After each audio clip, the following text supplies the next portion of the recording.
Everyone. In this tutorial, I'm going to show you how to do double exposure editing with a portrait and a landscape photo. So let's go ahead and begin. You can see the example of what we're going to be doing here on the screen.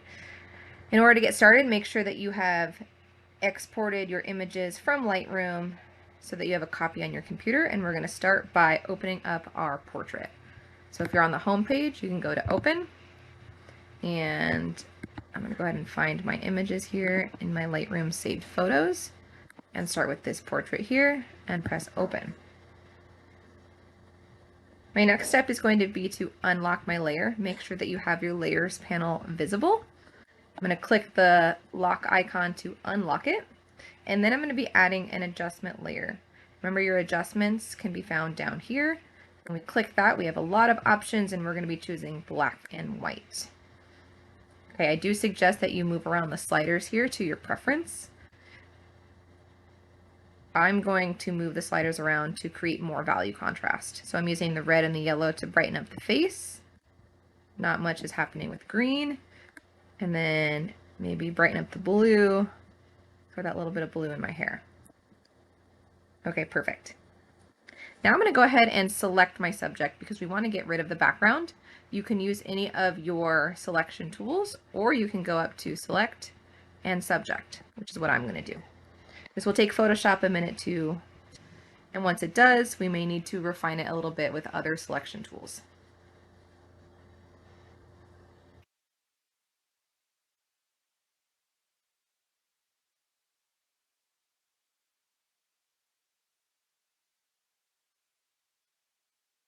All right, there's my selection. I'm going to go ahead and zoom in, and using the quick selection tool, just make a couple refinements to make sure that this is a really great selection. Now I'm going to add back in these like little pieces where I know you can kind of see the background, but that won't mess us up. Just going to check everything else. Okay, it actually did a pretty good job. So once you're happy with it, let's go ahead and add a layer mask. All right, remember your layer mask can be found at the bottom of your layers panel, rectangle with the circle inside. Oops, make sure that you have your portrait layer selected. There we go. All right, I've gone ahead and removed the background, and we're gonna go ahead and add in a new background. And we're gonna do that by going back to our adjustments, and we're gonna be creating what's called a fill layer. Now a fill layer, let me click that, is the ones up here at the top, and we're going to be using a solid color. Now it's going to cover it for now. I'm going to just make it white temporarily because we're going to change it a little bit later, and press OK. And then we're going to drag this layer below our portrait so that we can still see our portrait layer. Now I'm going to go ahead and select the portrait layer again, and then we're going to add in our landscape image. I'm going to do that by going to File, Place Embedded, and looking through the images that I exported from Lightroom. Now this may take some time to figure out which landscape photo is going to work best with which portrait. So take some time here to figure out what you like before you continue editing. Now I've already done this before, and I use this image here with the palm trees. So I'm going to go ahead and place that in there. All right. Now once I've placed it in there, I'm going to go ahead and drop the opacity just to make this layer a little bit transparent, maybe to about 50%, so that I can see my portrait underneath. And what we're going to do is we're going to move around and resize this image to our preference. And for the best results, we're going to try to line up some elements in that landscape photo to some of the features of the face so that the placement makes sense. So it's already in free transform, so I'm going to start to manipulate it. And I'm thinking I really want the palm trees to be like where my hair is so that it kind of fades away. So that's like my goal here. Now keep in mind that you could always flip your images different directions, and you could also like transform them in a bunch of different ways. I'm going to probably stick to just resizing in general by making it a little bit bigger, having those trees really fill most of my picture. I'm going to go ahead and zoom in, and then maybe a little bit smaller. Okay, like I said, this is going to take some time. All right, and again, I like the ends of the trees to be kind of where my hair is. I'm thinking about like the main part of the trees lower, and I think that looks pretty good so far.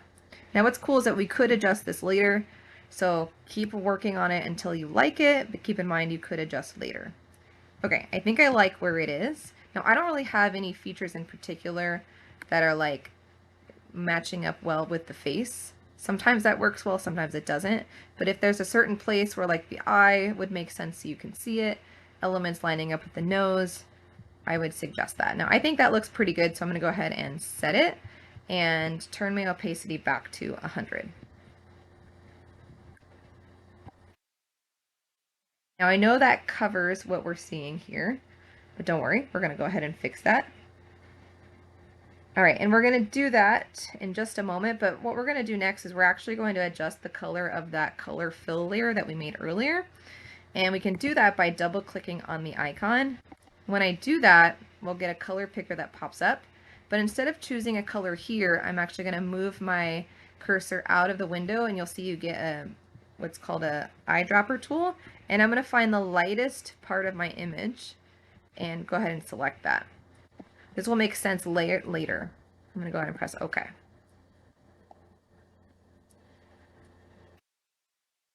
Okay, from here, we're going to go ahead and change. We're going to go back to the layer of your landscape, and we're going to change what's called the blending mode. So make sure you have the landscape layer selected, and you'll see here is your blending mode. It says normal as of right now, but if you click on it, you actually have a lot of different options, and they do a lot of different things. Now you can actually choose any of these that you like. I'm going to be using screen, this one, in this tutorial, but really you can choose a different one if you have a better option or a different preference. So I'm going to be using screen.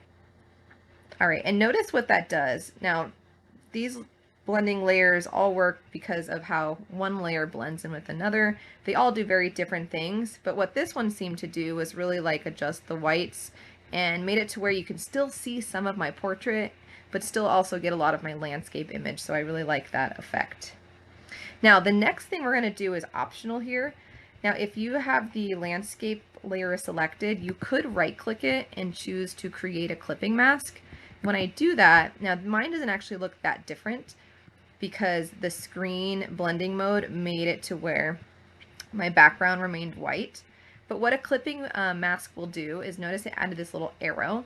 And basically this layer of my landscape will only show in the area of my portrait and not in the background of my portrait. So if you like the effect of being able to see the landscape outside of the portrait, you wouldn't want to create the clipping mask. I'm going to go ahead and create it because I do like that contrasting effect. All right, our next step is to create a new adjustment layer called curves, and this will help us to create even more contrast between our black and white image. First, we're going to make sure we have the portrait layer selected because that's the layer that we're adjusting, and then back to our adjustments, and then to curves. Now you'll get your properties panel that opens up here, and you'll see this really interesting graph. But if I scroll down just a little bit, you're going to see two arrows here at the bottom. And you can click and drag those arrows. The left one controls the blacks in the image, and the right one controls the whites. And so all I'm going to do is adjust these until I get a nice amount of contrast. So I really want to brighten up the whites of my face so that I can really actually see myself better, and to make sure that I've got a lot of nice dark values too. So that's the goal, is to create a lot of value contrast, a lot of black and white with some grays in between. Okay, I think that looks pretty good. Our next step, which is optional, is to adjust the portrait or the landscape image using the brush tool on our masks. And here's what I mean. So let's start with the portrait. Again, these are optional. So if I go to the portrait layer and I choose the masking part of the layer, this is our layer mask. Make sure that is selected, otherwise you're going to end up painting on your portrait. I'm going to select the brush tool and make sure that black is in my foreground. By the way, these little versions here will reset your default colors, which are black and white, and the arrows will switch between. The color in the front is your foreground color, which is active, and the color in the back is your background color, which is not active. So make sure that you have black in the front, which is your active color. Okay, so what you can do here is that we could actually adjust the portrait image.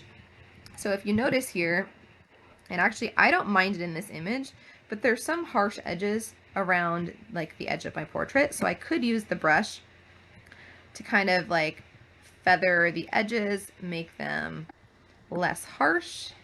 And you can see that it just gives like a different effect. If you didn't like the sharp edges, you could go around them. Now, to be honest, I didn't mind how that looked, so I'm actually going to undo. I just wanted to show you the options you have, although I think getting rid of that little spot looked pretty good. Okay, another issue that you might have, which I barely have on mine, is that some of my face is blocked by some of the landscape image. So if you were bothered by like this part in the area in the face where you can't really see like my lips or my eye, I could go over to my landscape image in my layers and I could add a blank layer mask. And then by using black, I could cover up that image. Now I know that looked like I painted black, but really what I'm doing is revealing the portrait underneath. So that's totally an option to be able to kind of see more of your face. Now I still think that I like this effect better than bringing back parts of my face, but just know that that is an option. Now, if you're painting and it's bringing back too much, remember that you actually have an option when you are in your brush tool. You have options at the top, such as opacity. If I were to drop this down to 50% and then I went to paint, it's only going to paint at 50% of what it normally does. So you're going to get a much softer effect, which I actually really like there. So I'm going to keep it. Okay. Again, those were both optional if it works for your image. All right, now the next couple of things are optional too, because I'm actually almost done with my image, but I want to show you a couple changes that you could make. So right now your portrait's in black and white. We could choose to remove, delete, or even just make that black and white layer invisible, which will give you basically a color version of your portrait, which I also think looks really cool. You could keep your final image looking something like this. Now, if you choose to do all right, now I actually prefer the black and white version of this to the full color version, but I want to show you one more option to create color on this double exposure portrait. So I'm actually going to keep that black and white layer invisible, making sure I have the landscape image selected. And then I'm going to create an adjustment layer. Remember, our adjustments are here. And this one's called a gradient map. So I'm going to go ahead and select gradient map. Now I know that that looks pretty drastic. It actually is a really cool effect, but we can totally change these colors and which order they are in by going to our properties here at the top and clicking on this gradient. Now, when I click on the gradient, it will open up this window for me, and here's where we can change the colors of the gradient. So I'm going to start by clicking on this bottom left box, just clicking on that little square one time, and then clicking in the color box. And from here, I'm actually going to choose black, which I know right now it makes it go away. Now you don't have to choose black. What I would suggest you do is you start with a dark value. So it doesn't have to be black. You could actually maybe do like dark red or dark blue or dark green, but just a dark value. I'm going to choose black, and to make sure I have like actual black, I'm going to click, hold, drag it all the way to the bottom left, and you'll notice all the zeros in the number box, and press OK. But now we want to change the other color, so I'm going to click on the bottom right square, choose the color box, and this time a lighter value, and you can see the effect here. All right, and again, it doesn't have to necessarily be black at first, making sure this box doesn't have to be white, but it could be any sort of light color that you like. All right, now I kind of like the red the best, so I'm going to keep this red and press OK. We can go ahead and press OK one more time. And notice that gives you a pretty cool effect. It adds color, but in a very minimal way. All right, now your last step is to really decide which effect you like the most. Did you like it black and white, full color, or a gradient? I actually think I really like the gradient, so I'm going to go ahead, before I save, I'm going to crop using the crop tool, making sure that the ratio is set to 5:4 and that the orientation makes sense for your image. So you can use these little arrows by making it a vertical or horizontal picture. I'm going to keep it vertical because that makes sense with my portrait. All right, but I can adjust a little bit. The nice thing about a gradient map is that it gives you a lot of extra background so that you can really adjust. Like I want to get rid of maybe some of the cars at the bottom that I don't think are necessary, and it gives me a little bit of more room on the top of my head, which I like. So I'm going to press the check mark to set that cropping, and now we save. Always saving as a Photoshop file first, going to File, Save As, especially if you are in the middle of editing. I suggest you save to your OneDrive, and we're going to name this with your full name, dash double exposure. And in this case, I'm going to call this 1 because you're going to be creating 4 of these. All right, Photoshop file, I'm going to press save. Now I've done this before, so I'm going to press yes. All right, and then one more time, this time save a copy. I'm going to get rid of the word copy, saving it to the same place, only changing it to the first JPEG option. All right, I like to make sure that in this window, the quality is all the way up before I press OK. And once it's saved, which is the very last step, is that we're going to add it back into Lightroom. All right, so here I am in Lightroom in my double exposure album, and here's actually the image I added back into Lightroom, but I had edited it. So I'm going to go ahead and, oops, not going to let me reset the settings. Okay, well, it's slightly edited already, but the point of adding it back into Lightroom is that you have one more option to continue with some editing here. You could do any manual edits on your own, but you could also go into some of the presets and see if there's anything that's kind of like extra, something that really like makes your image pop even more. And it might only be a slight difference, it might be a drastic difference, but you might find something that you really like in here to really add to your overall image. And to be honest, I really like most of these, but I think I kind of like this light pink effect, so I'm going to go ahead and click on that. Now if you made an adjustment here in Lightroom, make sure that you export your image before you go to turn it into Teams. Okay, and we can do that. Now if you have all 4 of them ready, you can select all 4, but because it's just showing an example with 1, you can right click, export, export again. We're going to change the custom name just like we did in Photoshop to your full name dash double exposure, making sure we start with the number 1, and we can export our photo to our computer. All right, guys, that's it. Remember that you're making a total of 4. You got this.